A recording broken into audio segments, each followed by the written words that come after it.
Estamos hoy con una eminencia en neurociencias, doctor Federico Bermúdez. Muchísimas gracias por la entrevista. Mucho gusto. Muchas gracias por el tiempo. Gracias por la entrevista, Javier. Al contrario. El doctor tiene doctorado en psicofisiología cerebral en la Universidad de California y aparte es maestro de neurociencias acá en la UNAM. Y además, bueno, se dedica a la investigación muy fuerte me corrige, al menos de dos cosas: plasticidad cerebral y memoria. Es correcto. Entonces, me gustaría abordar un poquito el tema de plasticidad cerebral porque, pues básicamente tiene que ver con el desarrollo de inteligencia, ¿no? Conexión neuronal es igual a inteligencia y la conexión neuronal tiene que ver con plasticidad. Entonces, ¿qué tema más importante?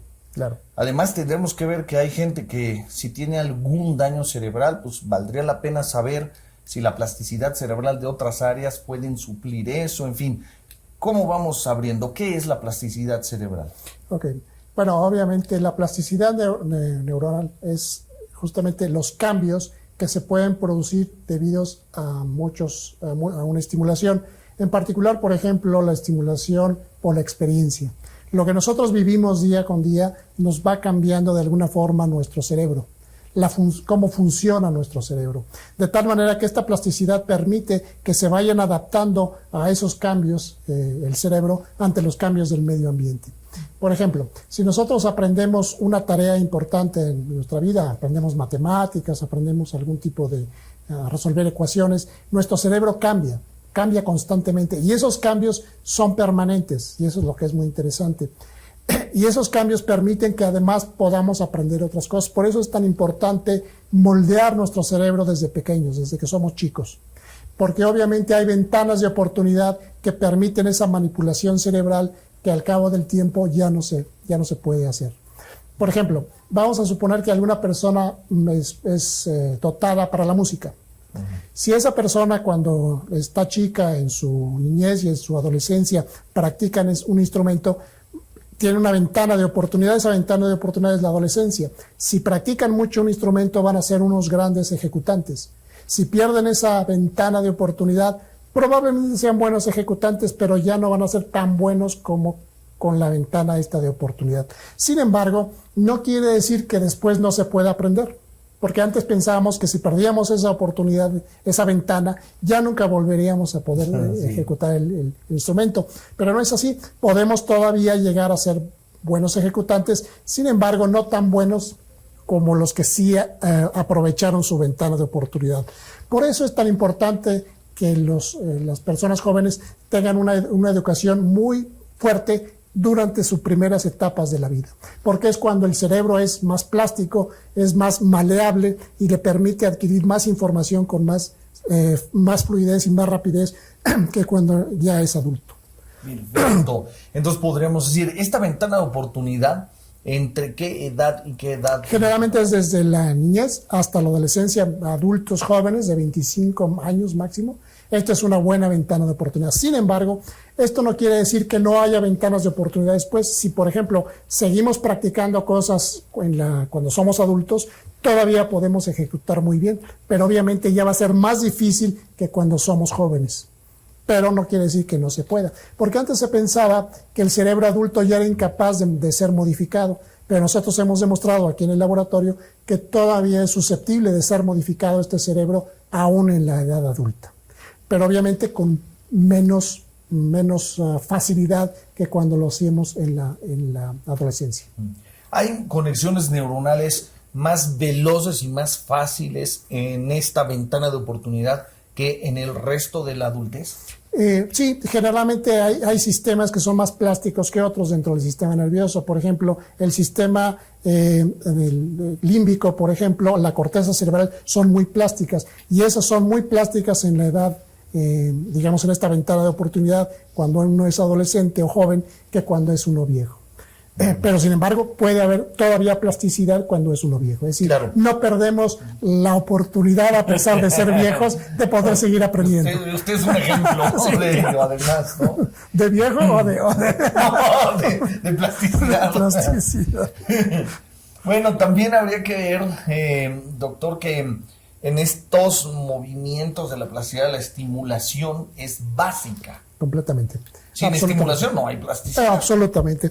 De lo que estamos hablando es de exponer a las personas a experiencias cognitivas fuertes. ¿Qué es una experiencia cognitiva fuerte? Aprender un idioma, aprender un instrumento musical, aprender matemáticas. Eso es un tipo de aprendizaje cognitivo o cognoscitivo fuerte. Y eso además nos da una especie de reserva cognoscitiva, porque se sabe que personas que han practicado cognitivamente, que se están exponiendo cognitivamente a la lectura no digo de cosas simples, sino lectura de novelas profundas, de poemas, de este tipo de lectura o aprendizaje filosóficas o una carrera, de decir algo que se exponga uno a cosas, eso disminuye la probabilidad eventualmente de tener una enfermedad como es el Alzheimer. Y esto también se ha demostrado en experimentos en animales. Animales que son expuestos a ambientes muy enriquecidos, a constantes retos cognitivos, retrasa la aparición de la enfermedad de Alzheimer en animales. Y en humanos también se ha encontrado esta misma correlación. Okay. ¿Sí? Entonces, si nosotros estamos constantemente tratando de aprender cosas, tratando de mejorar nuestro conocimiento, nos va a evitar, esto es probabilístico, hay que tener esta consideración, no toda la gente que lee mucho, no toda la gente va a evitar tener Alzheimer. Claro, porque depende de la genética al final. Exactamente, entonces va a depender de muchas situaciones que van a, pero si la gente está preparándose constantemente, la probabilidad de que padezca Alzheimer se reduce significativamente. ¿Cómo no? Y más vale que por nosotros no quede, ¿no? Ya dejarle el resto a la genética. Ya es otra cosa, exactamente. Claro. ¿Qué es lo que hace que la plasticidad cerebral se pierda en la adultez? Bueno, obviamente que como desde que somos pequeños nos han dicho que el cerebro cuando se hace adulto empieza a perder neuronas, lo cual es cierto.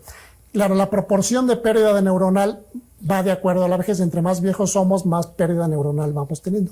Porque es una etapa normal del sistema nervioso que va perdiendo neuronas. Tengo entendido que a partir de los 40 años empiezan a morir. Digo, no es exactamente una fecha porque generalmente se están muriendo desde antes, pero esta muerte no causa ningún problema realmente importante.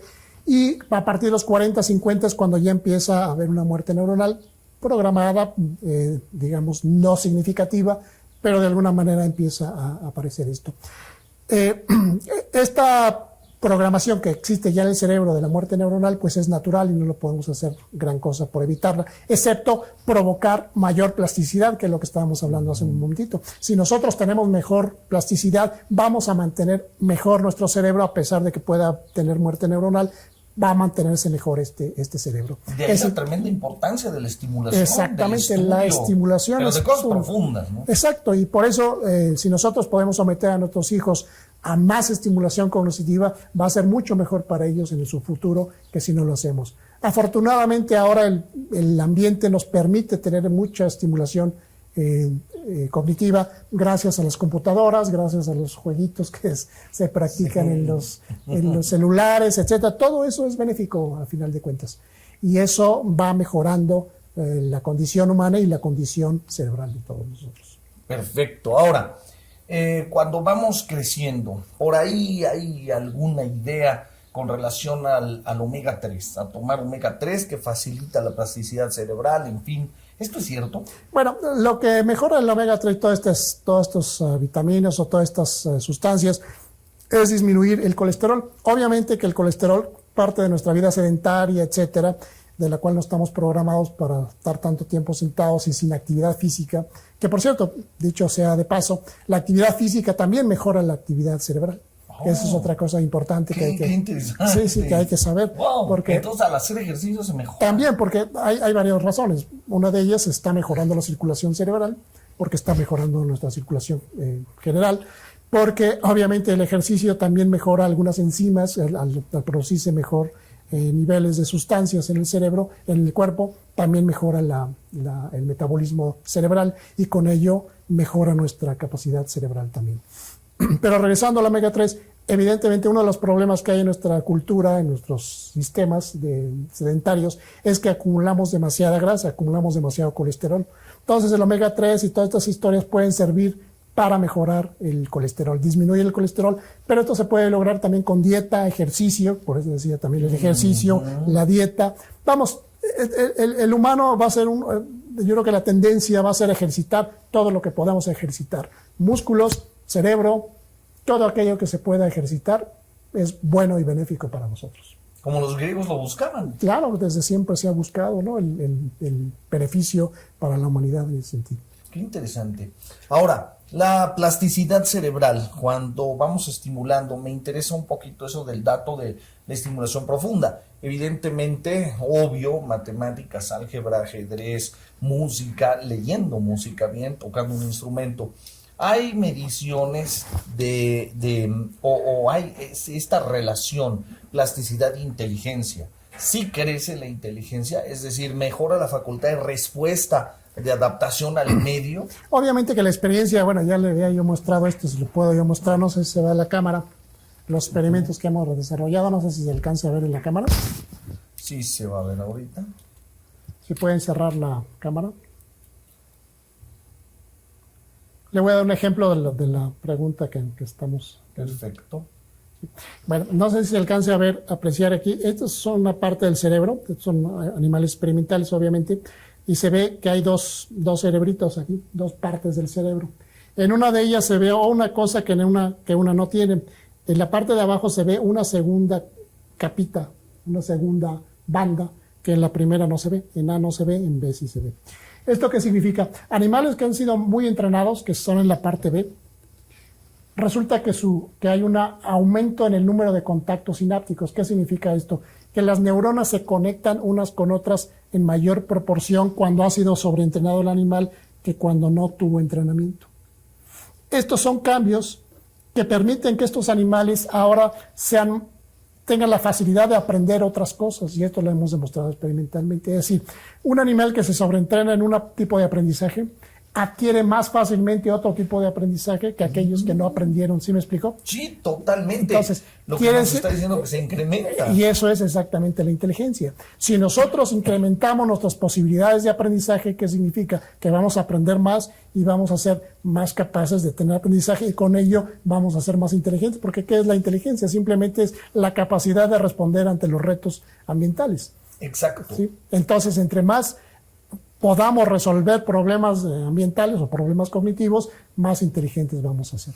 Claro que sí. Y entonces esta inteligencia, que es básico, estimulación o sinapsis o plasticidad e inteligencia, en la edad adulta, de todos modos debería permanecer de manera intensa o intensiva la estimulación, ¿no? Algo que se me olvidó comentarles es que esta foto que les acabo de mostrar es en animales adultos, no es en animales jóvenes. Eso es en adultos. Quiere decir que los adultos todavía somos capaces de modificar nuestro cerebro, aunque en menor proporción, como había dicho en un inicio, que los adolescentes, pero todavía somos capaces de modificarlo. Entonces, es decir, no la tenemos toda perdida. Perfecto. Menos mal. Sí, menos mal, claro. Menos mal. Ahora, al mejorar entonces alimentación, ejercicio, todo lo que se pueda fortalecer, vamos a ayudar con esto de la plasticidad. Pero, exacto. Entonces este incremento de inteligencia sería como una especie de estructura que se va soportando sobre la misma plasticidad que se va generando. Claro, y esto se va generando a lo largo de todo el cerebro. Es decir, entre más se usa el cerebro, más áreas del cerebro van a ser modificadas, como esto que les acabo de mostrar, y más se va a cambiar el cerebro, más posibilidades de modificación del cerebro va a ocurrir. ¿Qué de cierto hay? Adelante. No, esto me lleva al concepto de memoria, que no sé si podemos ya entrar. Sí, nada más una duda antes. Sí. ¿Qué de cierto hay que realmente la inteligencia o las estructuras intelectuales las rige el lóbulo frontal izquierdo únicamente? Bueno, ahorita lo vamos a regresar. En realidad es parte del lóbulo temporal, parte del lóbulo frontal. Es decir, hay una combinación de lóbulos que están actuando, interactuando más bien entre ellos, y esto nos va a permitir que seamos más inteligentes o menos inteligentes, dependiendo justamente de la actividad cognitiva que tengamos. Bien. Someter el cerebro a drogas, doctor. ¿Qué nos dice de eso? Bueno, es bastante controversial. Depende del tipo de drogas. Hay drogas que evidentemente con el uso y el abuso de ciertas drogas va a deteriorar ciertas áreas del cerebro. Se sabe, por ejemplo, vamos a hablar de una droga en particular, la cocaína. La cocaína en un inicio favorece la cognición, eso también es cierto. En un inicio, cuando la gente empieza a consumirla, favorece la cognición y es por eso que se consume. Sin embargo, también hay estudios que demuestran que con un abuso de estas drogas, no con un uso muy sostenido de estas drogas, puede empezar a tener pérdida neuronal, porque también el sistema se va acostumbrando a la permanencia de la droga. Y al ver la permanencia de la droga, el sistema nervioso central empieza a entrar en una necesidad de la droga, que es lo que se llama la tolerancia y la necesidad de mayor consumo de droga, y esto va a afectar al sistema nervioso central. Entonces, en vez de ser benéfico, al final termina siendo, empieza a deteriorar el sistema. Sin embargo, también hay que decirlo abiertamente, ya se empieza a ver lo que se llaman en Estados Unidos cognitive enhancers. Los cognitive enhancers no es otra cosa que sustancias parecidas, por ejemplo, a la cocaína, que promueven o aumentan algunos neurotransmisores cerebrales. Y empieza a haber ya una serie de drogas que permiten la mejora intelectual, la capacidad intelectual, y empiezan a producirse un fenómeno de abuso y de uso irrestricto de estas drogas, que no voy a decir nombre para que no dar ideas. Exactamente, no dar ideas. No dar ideas. Qué importante. Pero déjenme decirles que vamos a entrar en una etapa de mejor conocimiento de ciertas drogas que pueden mejorar nuestra cognición, y estas drogas son como las drogas que usan los atletas para mejorar su rendimiento atlético. También vamos a entrar en una etapa de uso y abuso de drogas para el mejoramiento intelectual. Y se viene. ¿Con consecuencias negativas? Eso todavía no está muy bien estudiado.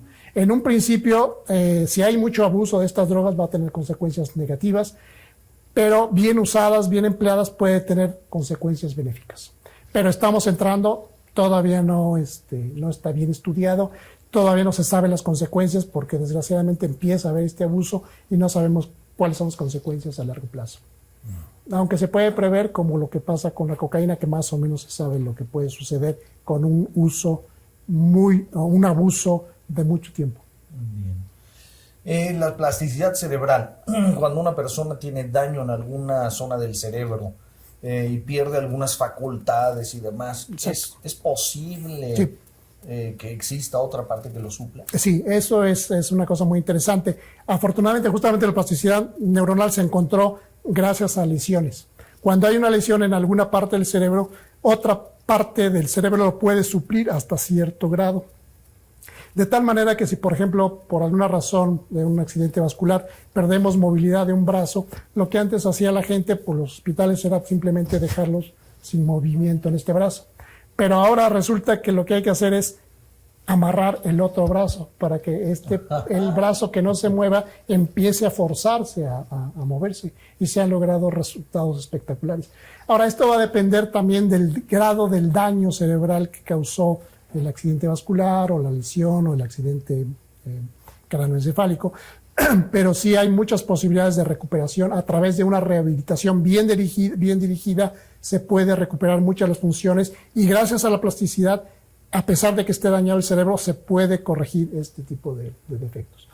Pero obviamente va a depender mucho de la extensión de la lesión, mucho del daño cerebral que ha causado por el accidente, etcétera, etcétera. Entonces hay muchas circunstancias que rodean a esto. Pero evidentemente se están logrando mejoras muy importantes en este campo de la rehabilitación. Bien. Había visto yo la cirugía de un niño con un daño cerebral importante. Tuvieron que extirpar todo el hemisferio izquierdo y fue muy pequeño. Entonces, para cuando cumple 10, 11, 12 años, prácticamente está normal y todo lo logró suplir el otro hemisferio. Claro, y otra vez volvemos porque era niño. Pero cuando los accidentes vasculares generalmente ocurren ya en personas adultas o adultas mayores, entonces es más difícil la plasticidad. Se acuerda que habíamos comentado que cuando son pequeños la plasticidad es muy activa, y cuando se hace uno viejo la plasticidad se vuelve menos activa. Sí.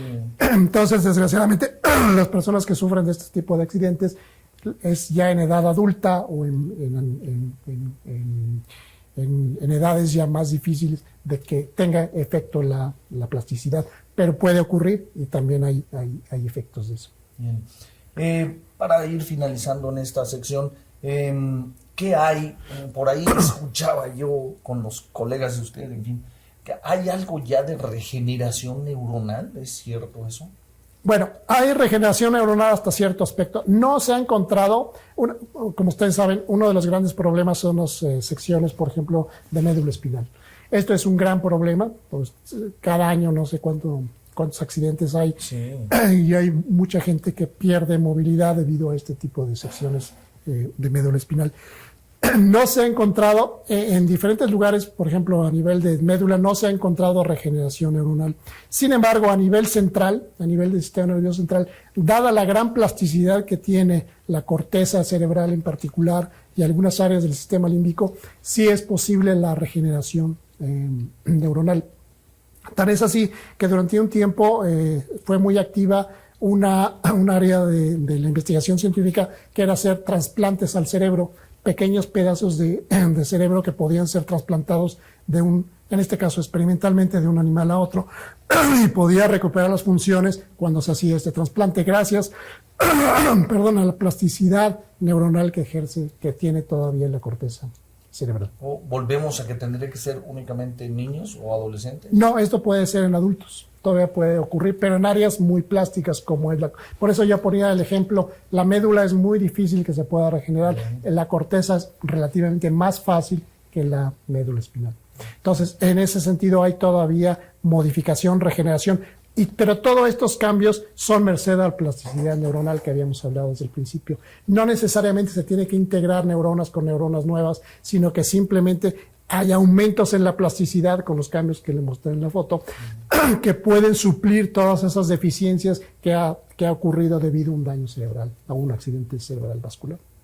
¿Existe alguna, digamos, entre comillas, poda del bosque neuronal por no usarlo, por no fortalecer con la experiencia? Es una muy buena pregunta, sí.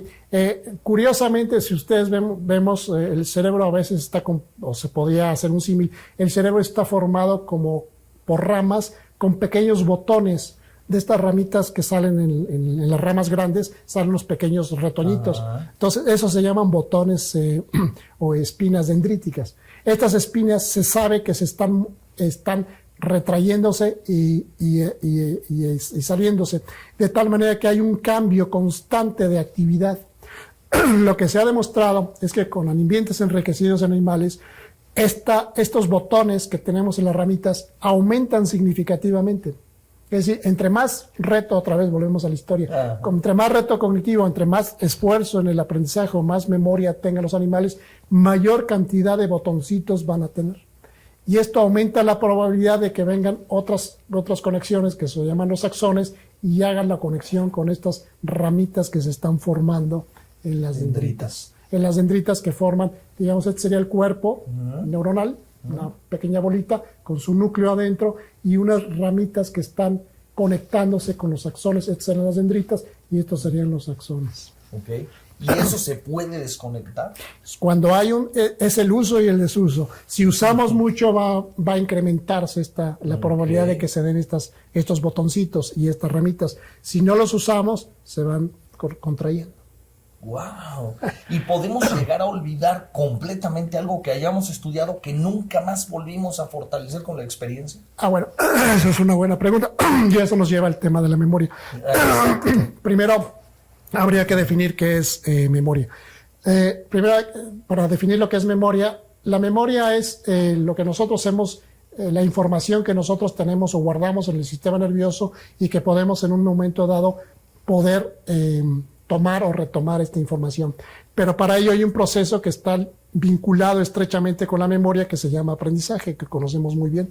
El aprendizaje y la memoria son dos entidades que están conectadas obviamente de una manera muy importante, porque el aprendizaje nos lleva a memorizar cosas. De tal manera que el aprendizaje es la adquisición de la información, es el proceso por el cual adquirimos información, y la memoria es el proceso por lo cual nosotros podemos recuperar la información guardada. No sé si me explico. Sí, totalmente. O sea, el aprendizaje, digamos que es quien está subiendo la información al disco duro. Por ejemplo. ¿No? Por ejemplo, Exacto, entonces, exacto. ese es el aprendizaje. Los sentidos subiendo información al disco duro.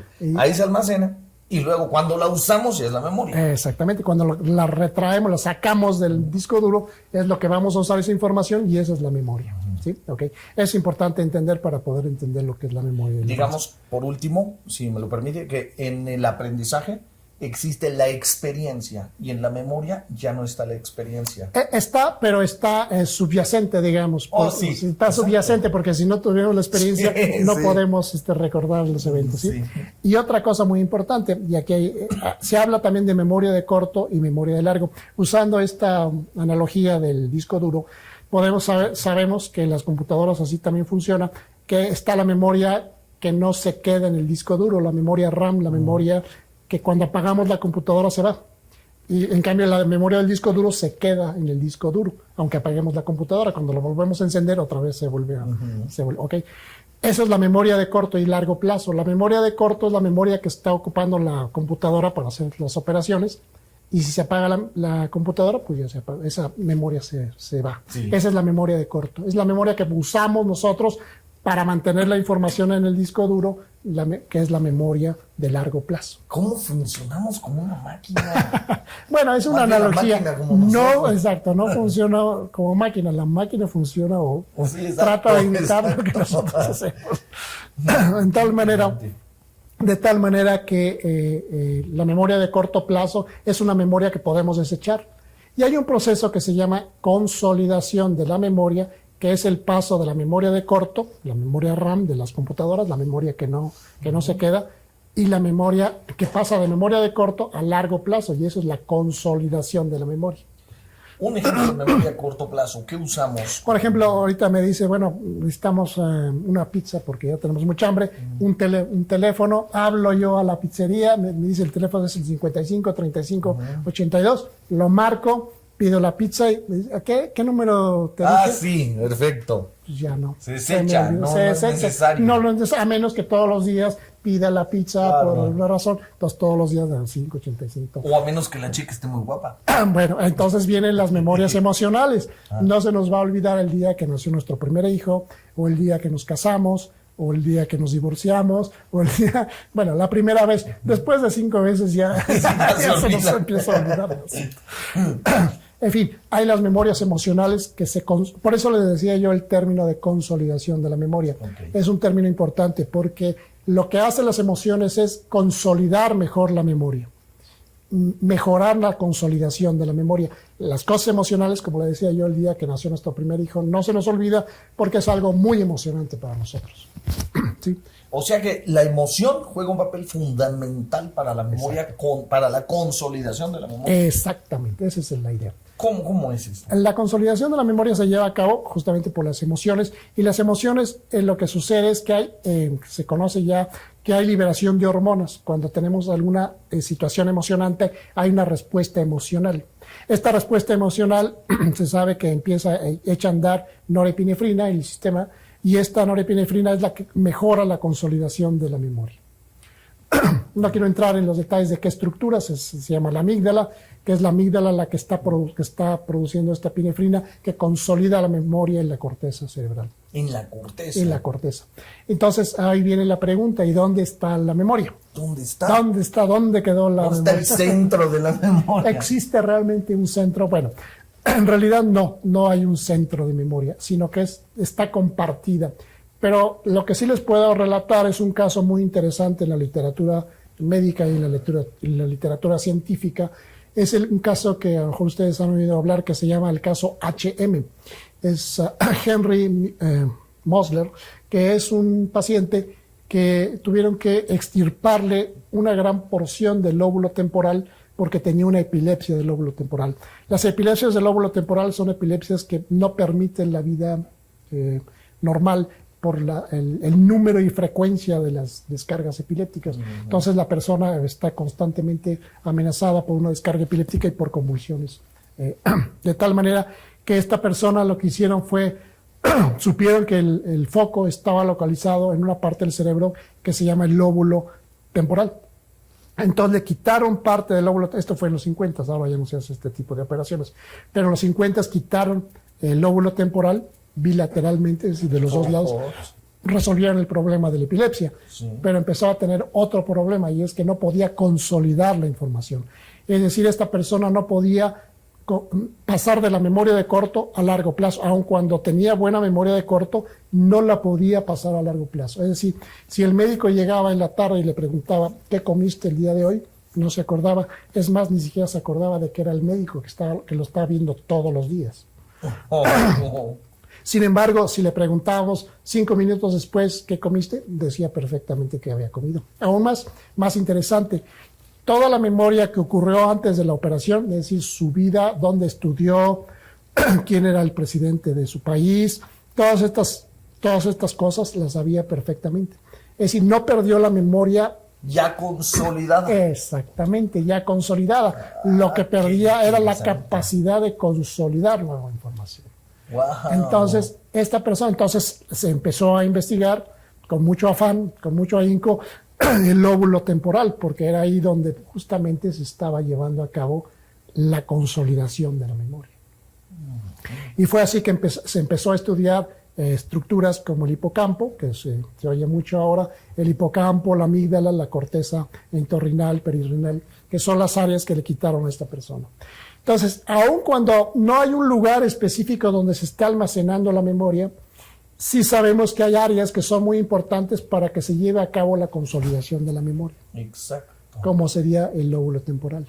Si le quitamos a una persona el lóbulo temporal, va a ser incapaz de consolidar la memoria, de fijarla temporalmente y por buen tiempo.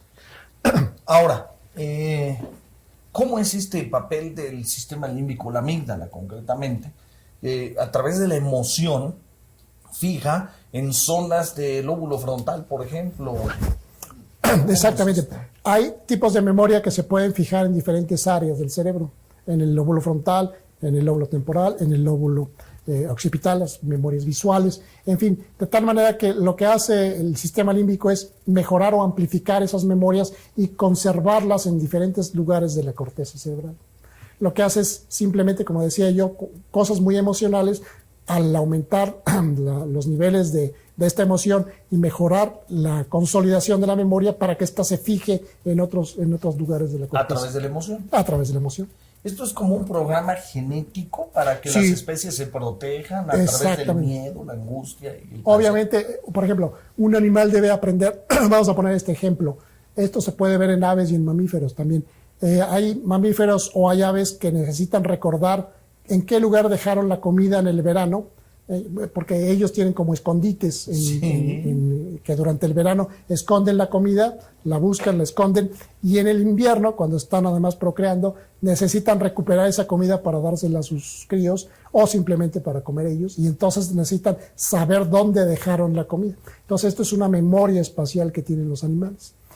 Si no se acordasen de dónde dejaron la comida durante el verano, podrían perecer durante el invierno, porque en el invierno es muy difícil conseguir la comida. ¿Sí? Entonces se sabe que estos animales, dicho sea de paso, con esa fotografía que les mostré, se sabe que hay algunas especies en Siberia que tienen muy desarrollado esta área del hipocampo, porque justamente les permite recordar dónde dejaron la comida. Y en cambio otras especies muy similares de lugares menos duros en el invierno, como en Europa Central, estos animales no tienen tan desarrollada esta parte del cerebro, del hipocampo. ¿Podríamos pensar entonces que los animales lo que tienen es una memoria emocional como la nuestra? Obviamente, totalmente. Los animales tienen la misma memoria emocional. Hay que considerar también que el humano tiene memoria. En el humano se divide en dos: memorias declarativas y no declarativas. Las memorias declarativas son todo lo que podemos nosotros declarar verbalmente. Dónde fui, qué escuela fui, con quién me fui, todo este tipo de cosas que podemos verbalizar, se llaman memorias declarativas. Todas las memorias, por ejemplo, andar en bicicleta, manejar un carro, tocar un violín, son memorias no declarativas porque no podemos declarar verbalmente cómo ando en bicicleta. Lo podemos hacer, pero no lo necesitamos hacer para nos montamos a la bicicleta y empezamos a andar, bueno, siempre y cuando aprendimos a andar en bicicleta, ¿no? Y esta es la memoria no declarativa. La memoria declarativa son, por ejemplo, los hechos, que dónde está Canadá, que dónde está Estados Unidos, que dónde está geografía, por ejemplo, historia. Son memorias de hechos que los animales no tienen, porque pues no les podemos preguntar dónde, Sí, de qué color era el caballo de Napoleón. Ese tipo de cosas no podemos estudiar. Podemos estudiar modelos muy parecidos a los animales, pero no es igual que en los humanos, porque estas memorias declarativas pues son específicamente de humanos. Las no declarativas es muy fácil estudiar en animales, porque, bueno, otra cosa que es muy interesante en este caso que les platicaba yo, el caso HM. El caso HM perdió la capacidad de las memorias declarativas. Las no declarativas se mantienen perfectamente. Él sabía andar en bicicleta porque aprendió de chico y después de la operación le soltaron una bicicleta y anda como si nada. Wow. No perdió la memoria de andar en bicicleta. ¿Todo lo consolidado en declarativo o no declarativo? Bueno, todo lo considerado. Lo que ya no podía consolidar después era nueva información. Exacto. Porque podía todavía aprender cosas no declarativas y las aprendía muy bien. Como por ejemplo una estrella en un espejo, no sé si conocen esta tarea, pone un espejo y es una estrella que tiene uno que seguir con un lápiz, una estrella, una cosa muy sencilla. Sí, sí. Pero se equivoca uno mucho porque está al revés, lo está uno viendo a través de un espejo. Entonces sí. Lo que va a la derecha es a la izquierda. Ajá. Entonces se equivoca uno. Pero con un periodo de varios ensayos aprende uno bien esta tarea. Entonces, este caso, el HM podía aprender esta tarea que es no declarativa, la podía aprender, pero lo más curioso es cuando le preguntan, ¿y dónde aprendiste eso? Pues no sé, siempre lo hago, ¿no? Siempre lo pude hacer. No se acordaba de que tuvo que aprender la tarea no declarativa. Qué interesante. ¿Dónde quedaría? A lo mejor son no declarativas, pero o cómo le llamamos, o a lo mejor es eso, cuando un individuo vive una experiencia, digamos, sublime, filosófica, algo así, y lo guarda. Bueno, obviamente puede ser una memoria emocional muy importante. Alguien que en un momento determinado de su vida considera que está pasando por un momento muy importante, muy sublime, puede ser que sea una forma muy emocional y guarde muy bien su memoria. Hay algo interesante, se conocen que existen cierto tipo de epilepsias místicas.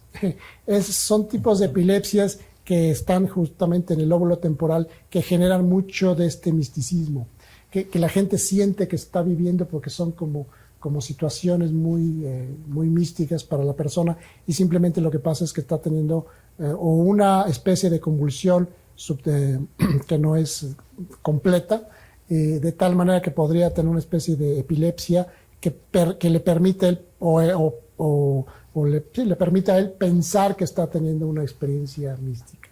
Ya, ok.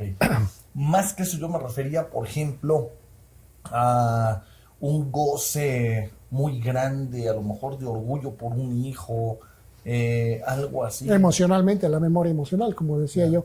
Y es no declarativa. Claro, eso ya se forma. Bueno, es declarativa en el momento que nosotros podemos decir qué te emocionó más en tu vida. Pues el nacimiento de mi hijo es declarativo. Totalmente declarativa. Pero las emociones funcionan para consolidar memorias declarativas y no declarativas de igual manera. Okay. ¿Sí? La emoción. La emoción, sí. La emoción es muy importante. Entonces, ¿cuántas memorias podríamos decir? Porque se habla mucho de una memoria motriz también. ¿Qué es la no declarativa? Memorias no declarativas como andar en bicicleta, memorias, ejecutar un instrumento musical, son memorias no declarativas de ejecución, son memorias motoras, pues. Y todas las memorias que son declarativas requieren de la verbalización. ¿Tiene que ver la inteligencia con la memoria? Evidentemente, las gentes que tienen mejor o más capacidad de memorizar cosas, evidentemente van a tener mejor capacidad de resolver problemas, siempre y cuando esta memorización sea activa. ¿A qué me refiero? Esta memoria tiene que ser no una memoria pasiva, aprenderse de memoria sin pensar, sin saber exactamente lo que estoy diciendo, no es muy buena memoria, así como perico, pues, como lo que decimos. Como nos aprendimos los exámenes en la primaria para pasar sí. nada más. Que hay ahí la gran discusión, pero creo que hay una confusión importante en que dice la gente que no es bueno memorizar. No, sí es muy bueno memorizar, porque sin memoria no hay aprendizaje, sin memoria no hay la captura de esa información, es decir, sin un buen aprendizaje repetitivo no se puede memorizar. Pero no hay que hacer la memorización sin tener una comprensión y una actitud activa ante el problema que se está memorizando. Me llama la atención algo que mencionó ahorita, así como muy suavecito, pero creo que es sumamente importante. Repetición. Exacto. La repetición es importante porque eso va a facilitar la memorización. ¿Se acuerdan que habíamos hablado de lo que es la consolidación, el paso de la memoria de corto a largo plazo? Hay otra forma, la emoción consolida y nos hace que consolidemos la memoria de una manera muy sencilla. Pero hay otro proceso, que es la repetición. Para consolidar la memoria puedo estar repitiendo la memoria de corto, lo repito, como pusimos el ejemplo del teléfono. Si esto lo estoy repitiendo diario, voy a terminar por aprenderme el teléfono, que no me importa a mí, pues es el teléfono de la pizzería. Al momento de estar repitiendo tantas veces el número de teléfono, me lo aprendo de memoria. Entonces podremos decir que hay 3 procesos para consolidarla. Nada más es memoria de corto y pasa a memoria de largo a través de repetición, emoción o que sea una información muy relevante, que también es emocionalmente importante. Emocionalmente importante. Por eso no se olvida, sin repetición, con una sola vez. Con una sola vez el nacimiento, pues sí. Un accidente automotriz. Claro, antes repetían mucho lo del nacimiento, pero ahora ya no lo repetimos tanto. No, ya no. Ahora, antes tenía muchos hijos. 12 veces. Ahora ya no. Con uno es más que suficiente o 2, ¿no? Entonces ya con eso no se nos olvida. Perfecto. Sí. Entonces, sería al revés. El alto nivel de memoria va a producir inteligencia. El alto nivel de memoria no es toda la inteligencia, porque no es todo lo que se mide en la inteligencia. Sin embargo, facilita mucho la inteligencia. ¿Por qué? Porque una persona que tiene más capacidad de memorizar cosas tiene más capacidad de resolver problemas que otra que no. ¿Sí? Okay. Ese es el punto importante. Pues, doctor, para terminar, nada más una pregunta más. Si un individuo trata de estimular la inteligencia con esta plasticidad y la memoria, ¿valdría la pena o sí tiene que ver la calidad de la información en el sentido no de intensidad? Por ejemplo, no sería lo mismo aprenderse algunos chistes y albures mexicanos que a lo mejor un proceso de ética o una introspección que me haga comprender un problema que tengo. Bueno, mire, curiosamente, inclusive hasta los albures es bueno aprenderlos porque finalmente requiere de integración sensorial, requiere de capacidad de memoria, requiere de estar comprendiendo el problema del chiste o del albur, que es importante, y eso facilita y mejora también la inteligencia. Y de una manera amable. Es una forma distinta, chistosa, pero también nos sirve. Recuerda que si nosotros estamos en ambientes enriquecidos, podemos tener experiencias místicas o de albures o de cualquier tipo. Eso va a enriquecer nuestra experiencia. Cualquier cosa que sea una experiencia importante para nosotros va a mejorar nuestra función de memoria.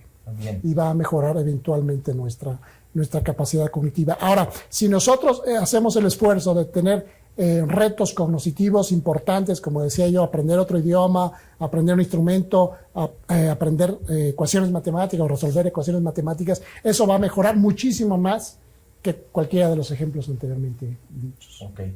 Entonces el cerebro no distinguiría la calidad, sino solo recibe la estimulación. La información, exactamente, la cantidad de información que está recibiendo. Y obviamente una ecuación matemática requiere de muchos elementos que se van a estar sumando y eso va a aumentar la capacidad cognitiva de los sujetos. Perfecto, ok. Por eso es tan importante en nuestros hijos o en las escuelas que se les dé matemática, porque a veces la gente piensa que esto no sirve para nada porque no se va a usar. Tú no vas a ser matemático y todo, pero no, es simplemente a un reto cognitivo a los niños, que les va a ser, y a los jóvenes, que les va a ser muy útiles en su vida. Ok, entonces, si para comprender un elemento requiero de muchísimos alrededor, todos conectados, va a generar mayor estimulación Exactamente. que un dato simple. Exacto. Y podríamos hablar en dato simple y dato complejo. Claro, por decirlo, Por de, decirlo una manera, de una manera, claro que sí. Pues doctor, muchísimas gracias. Nomás el resumen, lo que quisiera considerar es que si tenemos un cerebro hay que usarlo, porque si no lo usamos lo perdemos. Cierto. Muchísimas gracias por la entrevista. Muchas Muy amable. gracias. Hasta luego, gracias al público.